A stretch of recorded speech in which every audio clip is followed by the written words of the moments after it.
There was a parking lot, and then a guitar school,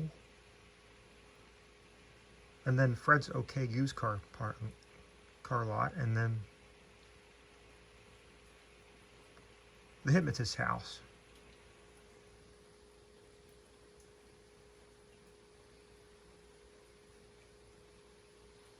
And then a vacant lot with the foundation of a mansion still on it.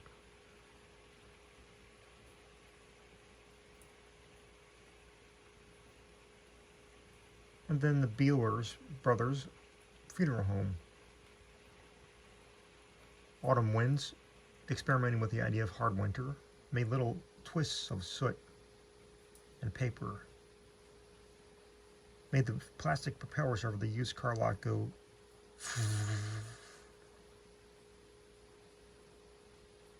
The city was Indianapolis, the largest city on a navigable waterway in the world. It was to the hypnotist's house that the two city's detectives came. They were Detectives Carney and Foltz. Carney, young and dapper.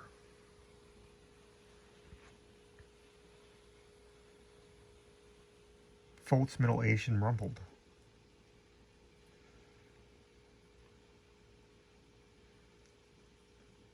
Carney went up the hypnotist's steps like a tap dancer. Foltz, though he was going to do all the talking, trudged far behind. Carney's interest was specific. He was going straight for the hypnotist. Foltz's attention was diffused. He marveled at the monstrous architecture of the hypnotist's 20-room house. Let his mournful eyes climb the tower at one corner of the house. There had to be a ballroom at the top of the tower. There were ballrooms at the top of all the towers the rich abandoned.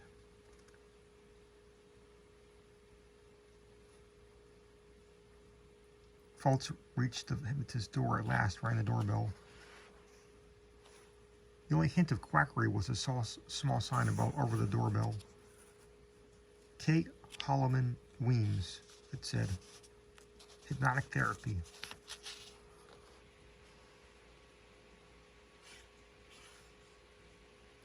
Weems himself came to the door.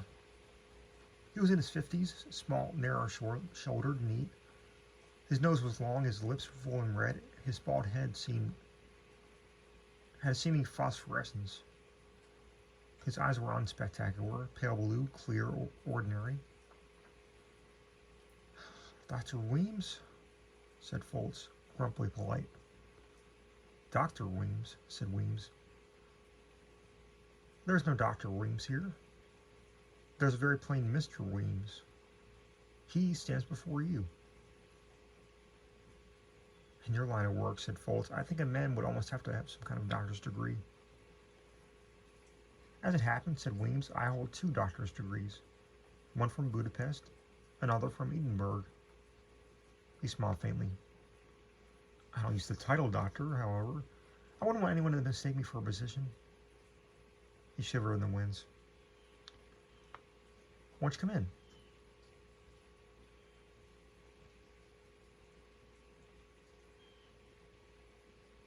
The three went into what had been the parlor of the mansion, what was the hypnotist's office now. There was no nonsense about the furnishings. They were functional.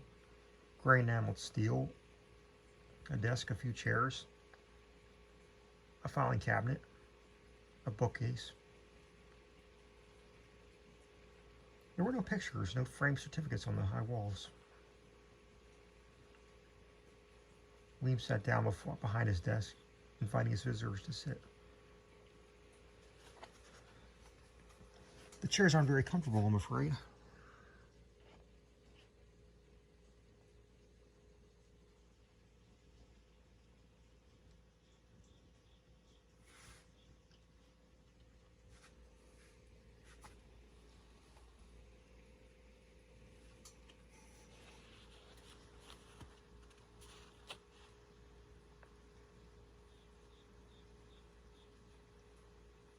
Where do you keep your equipment, Mr. Weems? Said Foltz.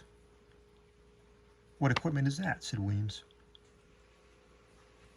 Foltz's stubby hands worked in the air. I assume you've got something you hypnotize people with a light or something they stare at? No, said Weems. I'm all the apparatus there is.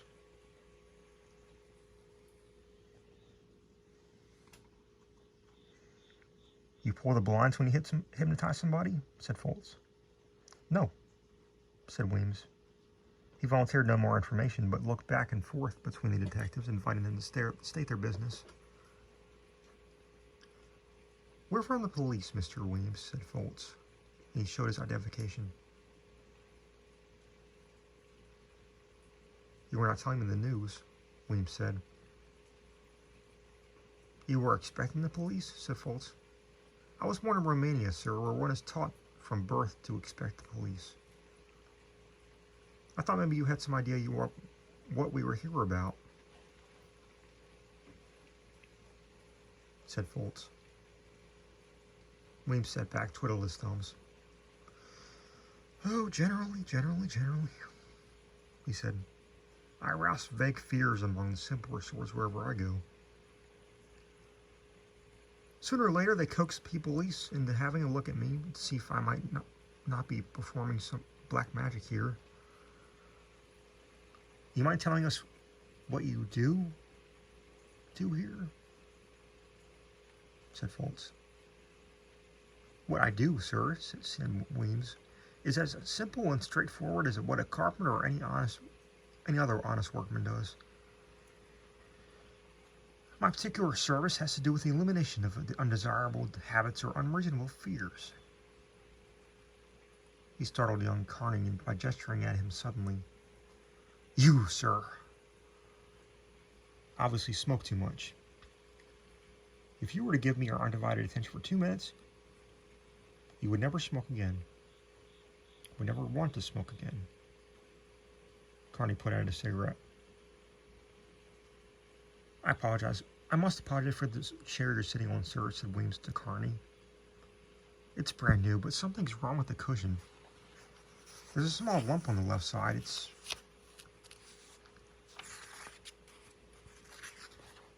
a very small lump, but after a while it makes people quite uncomfortable. It's surprising how a little thing like that can actually induce real pain.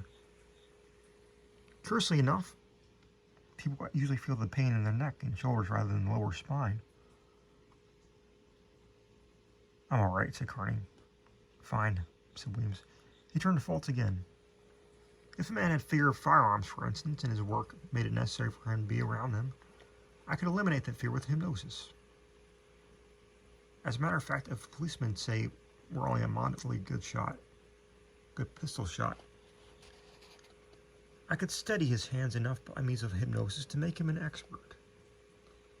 I'll steady your hand if you like, if you'll take out your pistol and hold it steadily as possible. Foltz did not draw his pistol. Only 2 reasons I ever take my pistol out, he said. Either I'm going to clean it, or I'm going to shoot somebody with it. In a minute, you'll change your mind, said Weems, and he glanced at his expensive wristwatch. Believe me, I can make your hand as steady as a vice. He looked at Carney, saw that Carney was standing, was massaging the back of his neck. Oh dear, said Weems. I did warn you about that chair. I should get rid of it. Take another chair, please, and turn that one to the wall, so no one else will get a stick neck from it. Carney took another chair, turned his first chair to the wall. He carried his head to one side. His neck was as stiff as a bent crowbar. No amount of rubbing seemed to help. Have I convinced you? Weems said to Foltz. Will you tell my friends and neighbors that I am not practicing witchcraft or medicine without a license here? I'll be glad to do that, sir, said Foltz. But that isn't the main thing we came to see you about. Oh? Said Weems. No, sir, said Foltz. He took a photograph from the inside pocket of his coat. What we really wanted to ask you about was, do you know this woman? And do you have any idea where we could find her? We traced her here, and nobody seems to know where she went after. Weems took the photograph without hesitation, identified it promptly. Mrs. Mary Style Cantwell. I can't remember. I remember her well. Would you like to know the exact dates when she was here for treatment? He opened a card file on his desk, searched for the card of the missing woman, found it. 4 visits in all, he said. July 14th, 15th, 19th, and 21st. What did you treat her for? Said Foltz. Oh, would you mind pointing that thing somewhere else? Said Weems. What? Said Foltz. Your pistol, said Weems. It's pointing right at me. Foltz looked down at his right hand, discovered that he really did hold a pistol. A pistol aimed at Weems. And he was embarrassed, confused. Still, he did not return the pistol to its holster. Put it away, please, said Weems. Foltz put it away. Thank you, said Weems. Surely I'm not being that uncooperative. No, sir, said Foltz. It's the heat in the room, said Weems. It puts everybody's nerves on edge.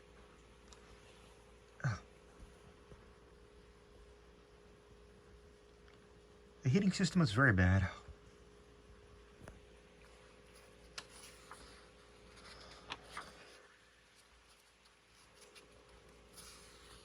It's always boiling in this room. Well, the rest of the house is like the North Pole. It's at least 90 degrees in here. Won't you gentlemen please take off your coats? Carney and Foltz took off their coats. Take off your suit coats, too, said Weems. It must be 100 in here. Carney and Foltz took off their suit coats, but sweltered still. You must both have splitting headaches now, said Weems. And I know how hard it must be for you to think straight. But I want you to tell me everything you know about me, or suspect about me. 4 women have been reported missing and have been traced here, said Foltz. Only 4? Said Weems. Only 4, said Foltz. Their names, please, said Weems. Mrs. Mary Stiles Cantwell, Mrs. Esmeralda Coyne, Mrs. Nancy Royce, Mrs. Caroline Hughes Tinker, and Mrs. Janet Zimmer. Weems wrote them names down, just the last names. Cantwell, Coyne, Royce. Selfridge, did you say? Selfridge, said Foltz. Who's Selfridge? Nobody, said Weems. Selfridge is nobody.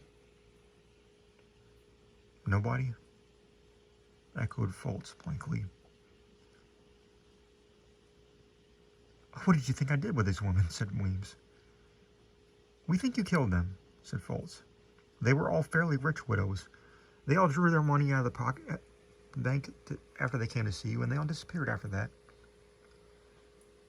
We think their bodies are somewhere in this house.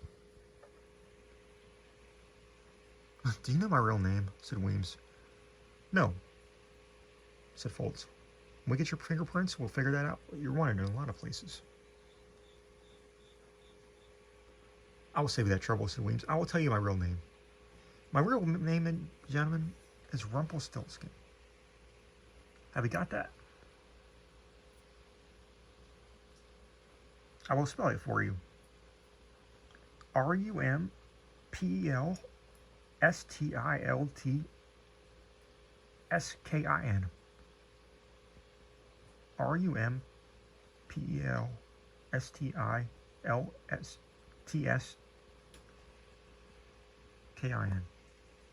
said Foltz. I think you should phone that information into headquarters immediately, said Weems. He held absolutely nothing to Foltz. Here's the telephone, he said. Foltz took the nothing he'd been handed, treated it like a telephone. Using the non-existent instrument, he put a call through to Captain Finnerty, reported gravely that Weems' real name was Rumpelstiltskin. What did Captain Finnerty say when he gave you the news? You gave him the news, said Weems. I don't know, said Foltz. You don't know, said Weems. He said I was the man who made people pass through mirrors, didn't he? Yes, said Foltz. That's what he said. I admit it, said Weems. You've got me dead to rights. I am Rumpelstiltskin, he said. And I have hypnotized people into stepping through mirrors. Into stepping out of this life and into another on the other side. Can you believe that? Yes, said Foltz. It's certainly possible, once you think about it, isn't it? Said Weems. Yes, said Foltz. You believe it too, don't you? Weems said to Carney. Carney was a hunchback now. His neck, shoulders, and head ached so. I believe it, he said. So that explains what happened to the women you were looking for, said Weems. They're far from being dead, believe me. They came to me very unhappy about the way their lives were going. So I sent them through mirrors to see if things were better on the other side.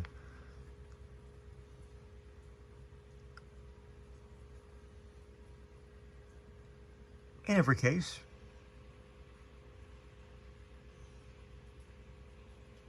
they chose to remain on the other side.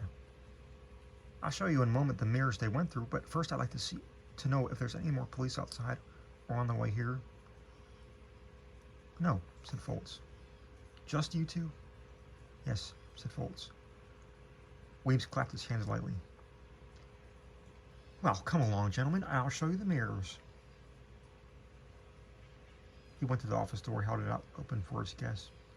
He watched them closely as they passed into the hall. Was gratified when they both began to shiver violently as though struck by bitter cold. I warned you it was like the North Pole out here, he said. You better bundle up, though. I'm afraid you'll still be quite uncomfortable. Carney and Foltz bundled up, but continued to shiver. 3 flights of stairs to climb, gentlemen, said Weems. We're going to the ballroom at the top of this house. That is where the mirrors are. There is an elevator, but it hasn't run for years. Not only was the elevator inoperative, it didn't even exist anymore. The elevator, the paneling, the ornate light fixtures, and everything remotely valuable had been stripped from the mansion years before Weems took it over. But Weems invited his guests, even as they were their feet crunched broken plaster on bare floors, to admire the immaculate and lavish decor. This is the gold room, this is the blue room, he said. The white swan bed is the blue room, and said to have belonged to Madame Pompadour, believe it or not. Do you believe that? He said to Foltz. He couldn't prove it by me, said Foltz. Who can be sure of anything in this world, eh? Said Weems. Carney repeated the sentiment word for word. Who can be sure of anything in this world, eh? Here's the staircase to the ballroom, said Weems. The staircase was broad. There was a pedestal at its base that had once supported a statue. The original banisters were gone, naked spikes showing where the uprights had been once moored. There was only one banister now, a length of pipe held by clinched nails. The bare steps were studded with carpet tacks. A tack here and there held a twist of red yarn. I've spent more money restoring this staircase than I have spent on anything else in the house, said Weems. The banisters I found in Italy, the statue of 14th century St. Catherine from Toledo, I bought from the estate of William Randolph Hertz. This carpet we're standing on, gentlemen, was woven to my specifications in Kerman, Iran. It's like walking on a feather mattress, isn't it? Carney and Foltz did not reply, but there was so much splendor to appreciate. But they lifted their knees high as though they were indeed walking on a feather mattress. Weems opened the ballroom door, a handsome door, actually. But its handsomeness was spoiled by a message whitewashed across its face. Keep out, said the sign.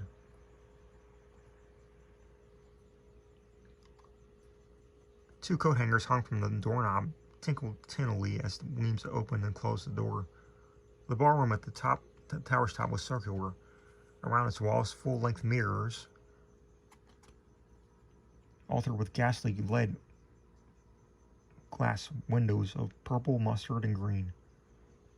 The only furnishings were 3 bundles of newspapers tied up as though for a paper sale, 2 pieces of track from a toy train set, and the headboard of a brass bed. Williams did not rhapsodize about the glories of the ballroom. He invited Carney and Foltz to give their full attention to the mirrors, which were real.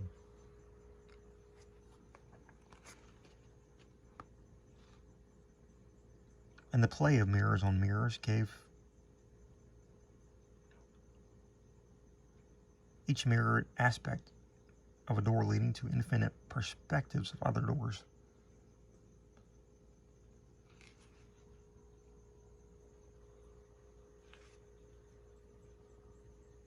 Sort of like a railroad roundhouse, isn't it? Said Weems. Look at all the possible routes of travel radiating from us, beckoning to us. He traveled to Carney. He turned to Carney suddenly. Which route attracts you the most? I don't know, said Carney. Then I'll recommend one in a moment, said Weems. It isn't a decision to be taken lightly because a person changes radically when he passes through a mirror. He or she, as the case may be. Handedness changes, of course. That's elementary. A right-handed person becomes left-handed and vice versa. But a person's personality changes too. And his future, his or her future, as the case may be.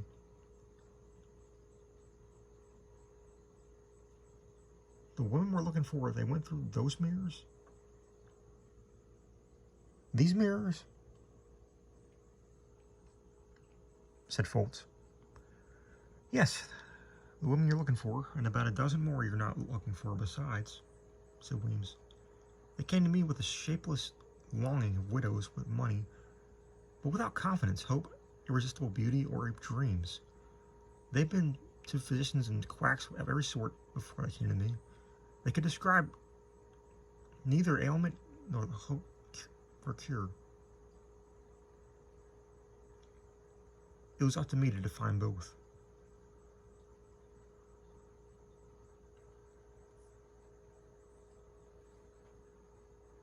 So what did you tell them? I couldn't make a diagnosis on the basis of what I told you? Said Weems. It was their features that were sick. And for sick features, he swept his hand around the seeming doors all around them. I know only one cure.